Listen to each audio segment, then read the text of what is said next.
Sombrant dans la torpeur, baignant dans une triste lueur, il est installé dans le divan d'un pub. Il est tard, trop tard.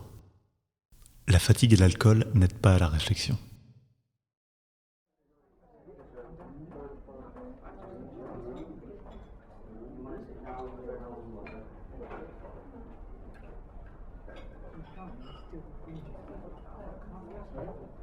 Des regrets négatifs, se dit-il à lui-même.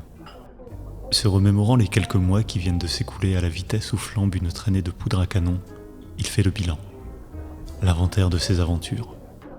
Triste, heureuse, peu importe. Un souvenir en amène 10 autres, et il semble s'être passé en 5 mois ce qu'une vie tout entière ne pourrait éprouver. Tant de moments vécus, de balades dans les bois ou dans le village, parfois en pleine nuit, parfois sous la pluie, l'orage. Tant de moments passés à rire, à partager des idées, à s'abandonner à l'autre. Tant de moments brûlés à s'embrasser sous le feu de la passion, à s'enlacer tous deux, avec émotion. De pensée en pensée, il se perd.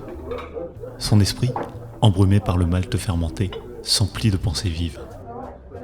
Des émotions fugaces lui traversent l'esprit. Colère, dégoût, haine, incompréhension. Pourquoi tu m'as laissé? J'étais pas assez bien pour toi. Qu'est-ce qui va pas chez moi? Il chasse en lui des défauts. Il se considère coupable. Il s'accuse de la perte de la première femme avec qui il se voyait vieillir. Son acolyte l'est même pas de la partie ce soir. Il est seul. Il ne s'est jamais senti aussi seul. Il ricane. J'aurais pu tout faire pour toi, putain. Il réalise à quel point il était prêt à se donner à elle. Il était prêt à tout mettre en jeu, jusqu'à sa propre existence. Prêt à tout pour quelqu'un qui n'était dans sa vie que depuis 3 mois, lorsqu'il est tombé amoureux. Il se croit fou. Il aurait tant apprécié prolonger et revivre tous ces moments qui l'ont tant rendu heureux. Heureux, en est-il certain? Au fond, même s'il ne l'admet pas, à chaque fin de rencard, le doute l'envahissait.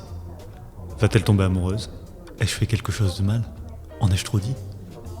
Tant de questions qui, la semaine durant, le taraudaient. Puis, lorsqu'un week-end de 3 nuits trop courtes et torrides se profilait, il oubliait tout pour se donner à elle. Elle lui rendait bien.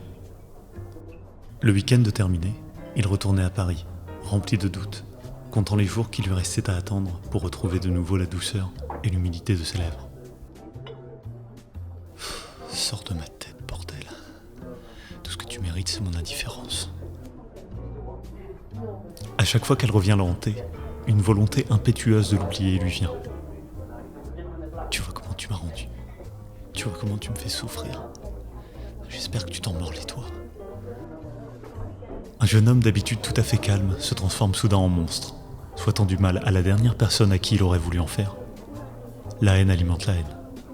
Il se défoule. Même s'il ne pense pas aux mots qui résonnent dans sa tête, il a besoin de les entendre.